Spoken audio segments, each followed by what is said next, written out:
Que No, es que la cosa está descargando porque no. Ah, sí se pudo. Bien, va. ¿Se pudo? Sí. Sí, ya, chicos. De hecho, debo de presumirles, yo soy de la primera generación de Samaje. Así que aquí van a ver que está bien chido. ¿Y eso usted? 2010, 2003. Sí, porque hice retina 14 al 16. Sí. Bien, vamos a ver un poquito de historia, de hueva. Simplemente apréndanse esto. Que el ultrasonido modo B, pues hasta 1972, fíjense cuántos años después que vino la invención del modo A al modo B. Y vamos a ver que principalmente casi siempre estos van a ir a la par. O sea, hay dos tipos de ultrasonido o de ecógrafo, ¿no? Aquí está bien interesante porque nosotros vamos a valorar cuando tenemos alguna patología o algún paciente que no podemos ver o tenemos opacificación de medios. Pues esa va a ser una herramienta que hasta el día de hoy sigue vigente. O sea, por más tipos de ultrasonidos que saquen por medio de luz infrarroja, que sigue siendo gold estándar el ultrasonido modo B, y ya, porque tiene varias aplicaciones y que hasta la fecha las van a aplicar. Perdón, vaya la redundancia, las van a utilizar, ¿no? Lo que comentamos, la opacificación de medios. Por ejemplo, aquí tenemos una queratopatía bulbosa. Para nosotros, clínicamente, pues nos va a ser muy difícil observar el segmento posterior y el polo posterior de lo que vendría siendo del ojo, ¿no? También, no nada más va a ser para opacificación de medios, también nos va a servir para valorar lesiones intraoculares, en este caso, pues en el polo posterior, la retina, vamos a ver una masa. Y aquí es donde me gusta esta imagen, porque se van a tener que familiarizar mucho con lo que vendría siendo el ultrasonido modo A, que ahorita vamos a ver características, que son las espigas que están viendo aquí, y el ultrasonido bidimensional, ultrasonido modo B. Bien, vamos a ver que sirve también para hacer el cálculo del lente intraocular. Todos han escuchado de la cirugía de catarata, entonces hay que poner un lente intraocular, el cual va a tener ciertas dioptrías de graduación, y basado en el eje o en el eje anteroposterior y las queratometrías que nos va a dar la córnea, ya después vamos a ver todos esos detalles, pues van a sacar una fórmula donde nos van a dar el cálculo del lente exacto que necesitamos para ese paciente. Aparte también pues medir la longitud axial, ¿no? El eje anteroposterior, que eso viene de la información aquí. Más al rato vamos a ver eso. Si tienen alguna duda me pueden interrumpir a la hora. Levanten la mano nada más, ¿no? Bien, aquí van a ver esta tabla de las indicaciones ecográficas o de ultrasonido. O sea, ya lo comentamos, la opacificación de medios, pero también vamos a valorar que en el segmento anterior nos va a servir para valorar sobre todo cuando hay edema e hipopio, o sea, sangrado o pus en cámara anterior, pues van a valorar cómo se encuentra el segmento anterior, ¿no? En el segmento posterior, en la hemorragia y la inflamación vítrea también nos va a ayudar, que eso ahorita vamos a ver las densidades o los índices de refracción, que los vamos a ver aquí adelante. Bueno, esas tablitas se las paso, nos las pasé la diapositiva. Vamos a adentrarnos un poco a lo que es el modo A, el ultrasonido modo A. Es importante, los ultrasonidos convencionales, abdominales, que se hacen en otra estructura que no es del ojo, pues manejan los milihertz mucho más altos. Nosotros aquí manejamos, más o menos andan manejando como en 20.000 megahertz. Nosotros para el ojo nada más manejamos de 8 a 10. Son ondas que se van a formar, pero más cortas, pero más intensas. Obviamente es lógico, ¿no? Tienes una estructura chiquita, tienes un ojito, ¿dónde le vas a mandar ondas grandes? El ultrasonido se maneja por ondas como el sonido, ¿no? Nada más que es inaudible. A estos hertz es inaudible, entonces hay que manejar ondas, más cortas, pero más intensas para que pueda funcionar. Si no, vamos a estar dando otro tejido que no va a ser el ojo, ¿no?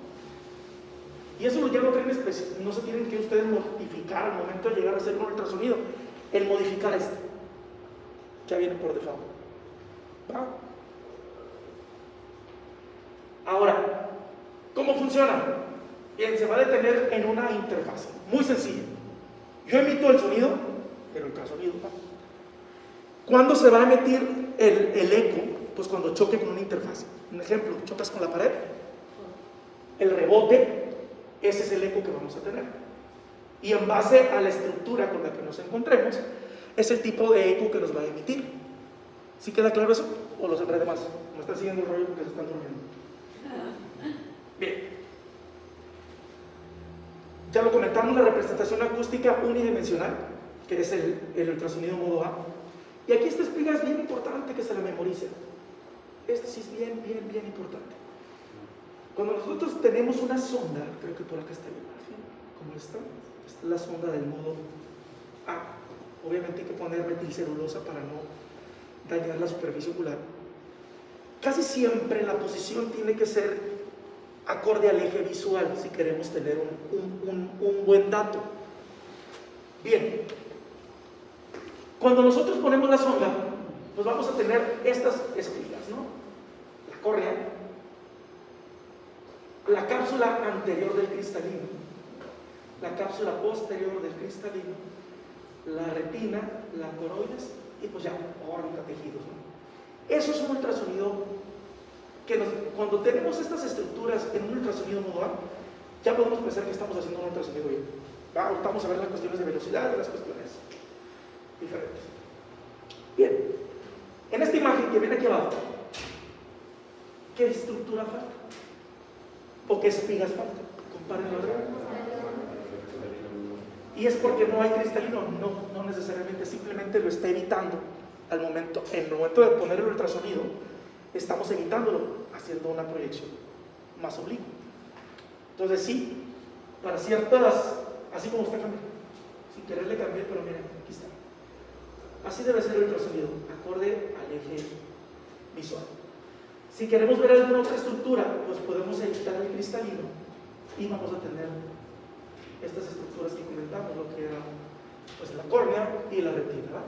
Cualquier espiga a este nivel, por ejemplo acá,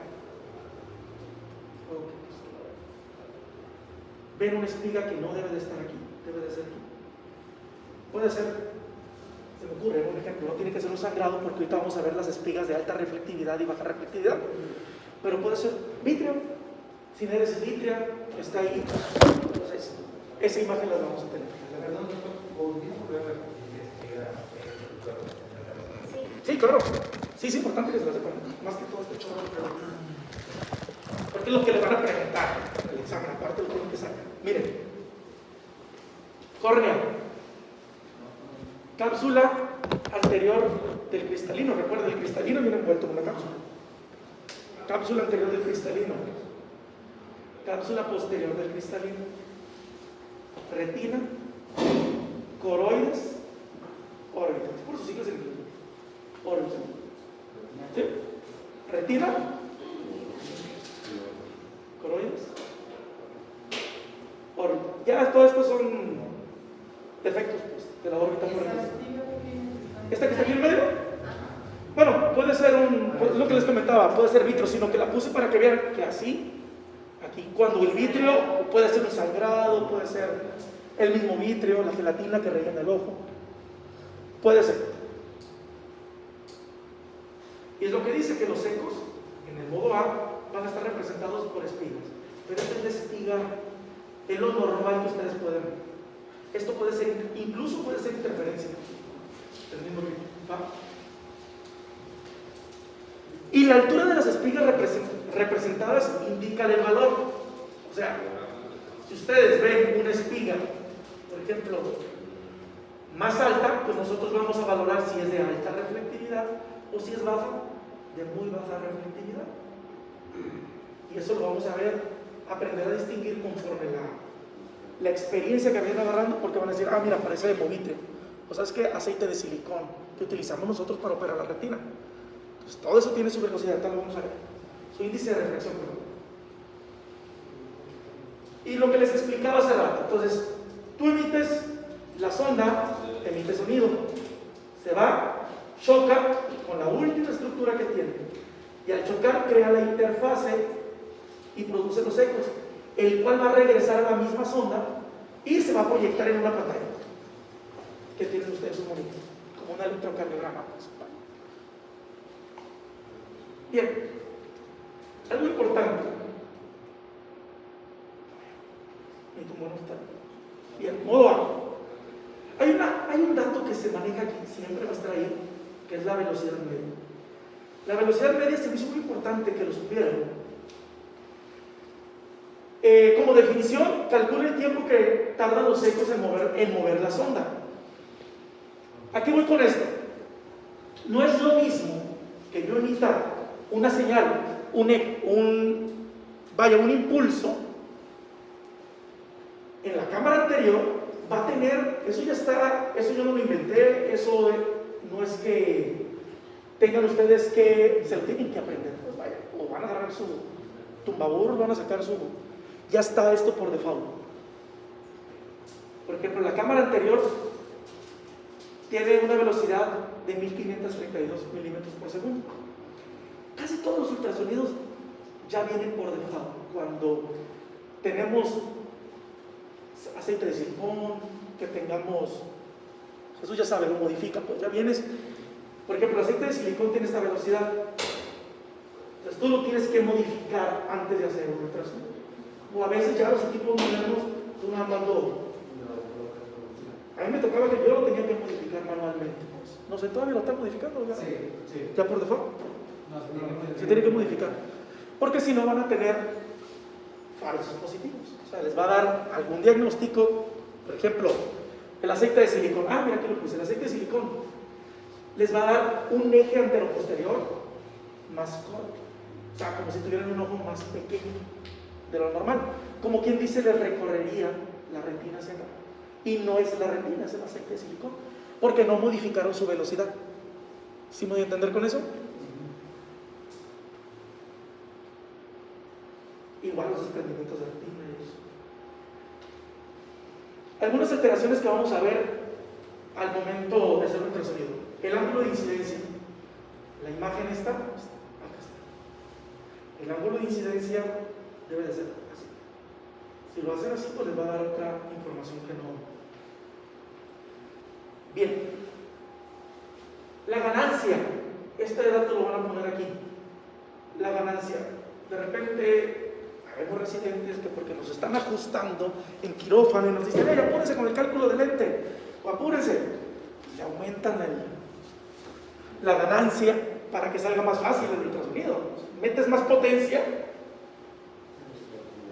entonces es como decir, quiero romper el muro, pues con un taladro normal no lo voy a poder, pues meto el rotomartillo, ¿no? Le meto más power, así lo podemos ver.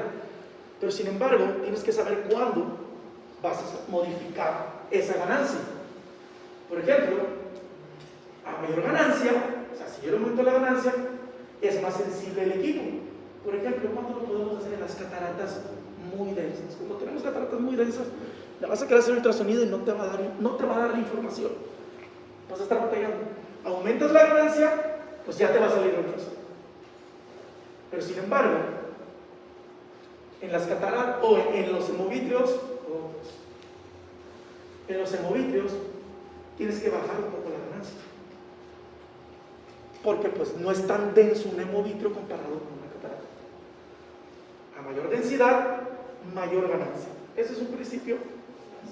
A menor densidad, menor ganancia, para que tengan una prueba más fiable, un resultado más fiable. ¿Va? Bien, esto pues, en el ultrasonido modo B es muy parecido, nada más que aquí son oscilaciones, ondas acústicas. Es inaudible lo que comentamos por los geos que estaban manejando. Sí maneja frecuencias altas con longitudes cortas, los que les comentaba hace rato. Frecuencias muy altas, pero cortitas, para que sea perceptible o que sea válido en el ojo. Ejemplo, a mayor diferencia de velocidad de sonido, a mayor diferencia de la velocidad del sonido en el medio que crea la interfaz acústica, mayor será el ultrasonido. Más fácil aquí. Hace rato vimos las diferentes velocidades que maneja la estructura, el tejido, que eso ya viene por default. Repito, eso no es que a ustedes les ocurra, pues le voy a poner ahorita 1600, no, eso ya viene.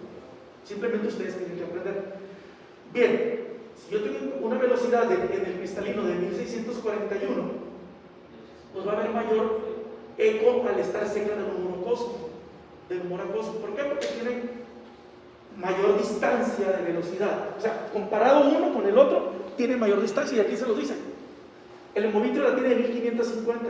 Hay mayor distancia entre el humor acuoso y el cristalino que el hemovitrio con el cristalino. ¿Sí queda claro? ¿Nos están siguiendo el rollo? Bien. Esta imagen ya la vimos. Bueno, ahí vamos a hablar de que es una sonda, que tiene una punta, un transductor de sonda, un pulso de onda ultrasónica que recibe los ecos. Estos van a regresar a su sonda, ¿no? Son procesados y en una pantalla se va a emitir de esta forma. Esta es la imagen del ultrasonido modo B. Lo estuvieron viendo hace rato con las espigas. Es el modo, pero siempre va combinado. O sea, salvo en el cálculo del lente intraocular, es donde hace puro A. Casi siempre, si quieren diagnosticar algún problema interno y que no tienen los medios claros, que hay opacificación de medios, ya viene por default. El ultrasonido modo B te va a dar las espigas automáticamente. No es que le vayas a hacer ahorita una y le voy a hacer un B. Vienen juntos. Bien. Ya creo que ya vimos esto, la cuestión de los genes. Aquí sí se maneja a 10, no a 8.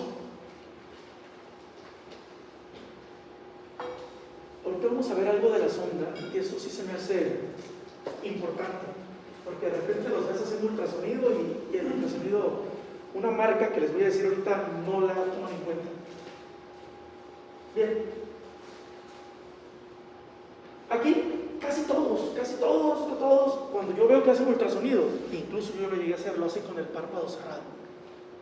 Ponen la sonda del ultrasonido modo B con el párpado cerrado, y la literatura nunca dice, al menos en las que yo consulté, nunca dice que sea con el párpado cerrado, porque te va a crear, pues, hay tejido más grueso, entonces va a disminuir el eco. Tienes una barrera, pues, que te lo impide. Bien, hay algunas técnicas, y casi siempre esto es importante, las horas del reloj. Si se dan cuenta, aunque sea el ojo derecho y el ojo izquierdo, las horas del reloj siguen siendo igual. Y es de la forma o la técnica o el cribado que vamos a hacer nosotros para hacer un ultrasonido. Y también comenta que tenemos que desplazarnos hacia abajo, o sea, hacia el trígono cerebral, hacia el fórnix cerebral. Entonces, del limbo hacia abajo, como se ve aquí en la imagen. Aquí, si se dan cuenta, va desplazándose. Lo estamos haciendo de forma longitudinal. Y esto es lo que más se utiliza. Las formas transversal, longitudinal y laxial. Más utilizadas, transversal y longitudinal, y de las cuales la transversal es de la forma como más vamos a utilizar, la forma de barrido o de cribado que vamos a hacer en el ultrasonido, ¿vale? Para abarcar todas las estructuras. La transversal, pues principalmente, casi siempre es para detectar la extensión de la lesión. ¿A qué me refiero? Refiriéndose a las zonas horarias, es decir, un desgarro, un desprendimiento de retina, está de las 12 a las 3. Ok, pero ¿en qué parte? En el ecuador, en el polo posterior, cerca de la zónula, cerca del limbo. Bien, para eso vamos a utilizar la longitudinal. La longitudinal es para ver desde arriba hacia abajo. Para que digas, o sea, un ejemplo, la lesión, desprendimiento de retina, está en el meridiano de las 2 a las 3. Porque hiciste transversal. Ok, está desde las 2 a las 3, pero abarca ¿hasta dónde? Hasta el polo posterior. Para eso usas la longitudinal. ¿Y cómo se van a dar cuenta? Con la marca. La sonda trae una marca aquí. Así igualita, así la van a ver. Y en la pantalla ustedes van a ver, bueno, estos son ejemplos. Ahorita vamos a ver el famoso hemovitrio combinado con la espigas de baja reflectividad. Vean un desprendimiento de retina en un ultrasonido modo B con una espiga de alta reflectividad que corresponde a la retina, pero más recorrido, o sea, con un eje anteroposterior más disminuido, como si tuviera un ojo más pequeño. Aquí tendrían que modificar la ganancia. Y acá estamos viendo un tumor de coloides, el cual nos va a dar nos va a recorrer una espiga más hacia acá. Lo que les comentaba de la sección transversal. Esto es importante. Esta imagen, si ven aquí, son las 3 y acá son las 12. Y en la imagen, pues acá están las 12 y acá están las 3. Tiene mucho que ver la posición de la marca que tiene el transductor del ultrasonido. Él está poniéndoselo hacia las 3. Entonces en la imagen que ustedes van a ver en el ultrasonido siempre va a ser superior. O sea, lo que ustedes estén viendo aquí es hacia donde esté apuntando la marca.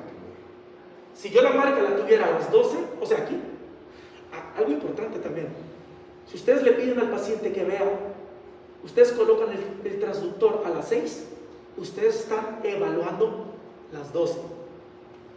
Si lo ponen a las 3, están evaluando a las 6. Es lo contrario, ¿sí? O sea, no significa que lo tengas a las 6, estés evaluando el meridiano de las 6. Es a lo contrario, ¿verdad? No te duermes. Así te lo suelto. Párate. Si no te paro, va. Yo sé que está aburrido en mi clase, pero es un tema que me tocó. Bien, ¿sí queda claro eso? Sí. De la marca. Porque de repente los ven, andan haciendo con la marca y la marca para donde no saben ni lo que están viendo, pues. Y siempre el barrido, así coloquialmente de limbo hacia formis, hacia abajo. Ahí estás barriendo el meridiano de las 12. Tienes el ultrasonido en el meridiano de las 6 y hacia abajo. Ahí estás haciendo transversal y longitudinal combinado. O sea, estás viendo qué meridiano, estás barriendo meridianos transversalmente, pero estás haciendo de forma longitudinal para ver la extensión de la lesión o del tumor.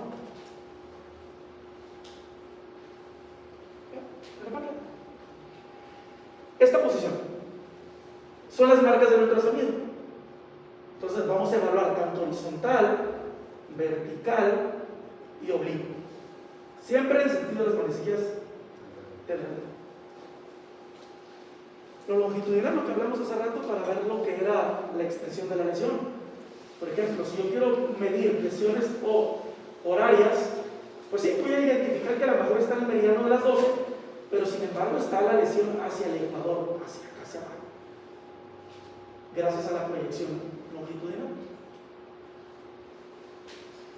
Bueno, esto es ya la cuestión del ultrasonido modo B, pero por inmersión. La verdad, no me ha tocado verlo, ya está en desuso. Ya para eso hay otras técnicas más modernas. ¿Dudas, preguntas que tengan? ¿Por qué cae en desuso? Por lo complicado, tienes que acostar al paciente, tienes que usar agua, ahora hay otras tecnologías. Hay unos set de segmento anterior, o sea, ya esto. Aparte no le das un daño al paciente. No, fíjate, porque lo sumergen en metilcelulosa o líquido para que no tenga contacto directo. De hecho, el ultrasonido normal, o sea, el modo B, tienen que poner metilcelulosa, no lo pongan así, si no van a lacerar la conjuntiva o la córnea. Al rato pues va a traer infección y te va a hacer un pedote. Bien, dudas, preguntas. Que ya se hambre, supongo que Si comen. a las 6, tener que ver al paciente. Ajá. Y esa pregunta está muy buena, fíjate. Y la marca es hacia abajo. La marca lo va a hacer hacia arriba. Exactamente. ¿Va?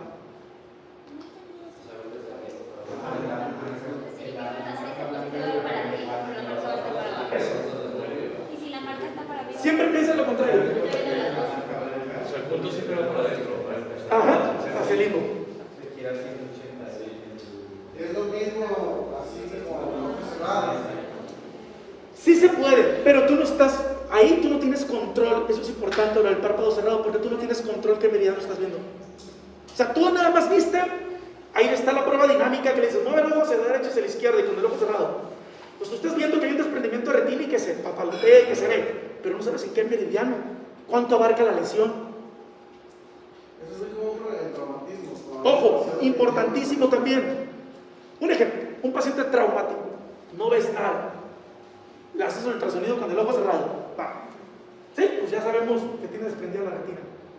Pero en el planteamiento quirúrgico no es lo mismo meter a un paciente a quirófano y que tenga un solo desgarro en el meridiano de las, ¿qué te gusta? 12, y que nada más le vayas a meter gas y crío.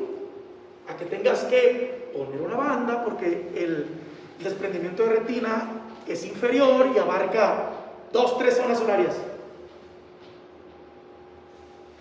Cuando estás en un particular, pues bueno, vente a operar y lente, lo que se ocupe. Pero si trabajas en la institución, pues te van a decir, a ver, aquí no hay para eso.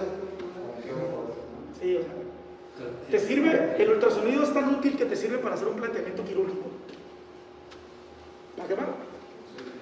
Por eso sí, aprenden a hacer las cosas bien. Bueno, a mí, una maestra, que a lo mejor les va a tocar, no sé, la doctora Beatriz Alvarado y ese segmento córneo. Yo era de los que, por ejemplo, mi maestro, el doctor Carvajal, yo operaba catarata con él y me decía, me pasaban el de viscoelástico para acomodar el lente. Y ella muy certeramente me dijo, digo, sin criticar a nadie, me dijo, a ver, Ramses, existe una pieza que se llama para recolocar el lente intraocular. Por algo existe, por algo la inventaron. Y es cierto, te das cuenta que tienes un índice de complicaciones en una cirugía. Cuando ya terminaste la catarata y le pusiste el lente y es lo último, y perdón por la palabra que voy a decir, y la cagas rompiendo la posterior y el lente se te va para atrás, porque utilizaste un instrumento que no es para eso. Lo mismo pasa con el ultrasonido, o sea, por algo se inventó, por algo dicen que tiene que ser eso, no con el ojo cerrado. Porque ahí tú controlas. Sí, te dice que tú tienes que estar a la derecha del paciente, el paciente aquí sentado, acostado, tienes que estar a la derecha del paciente, con tu mano derecha vas a manipular el ultrasonido, con la izquierda la pantalla. Así debe ser.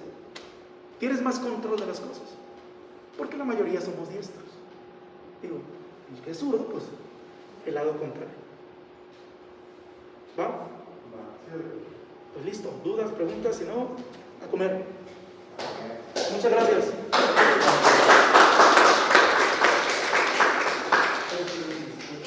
Espero verlos pronto.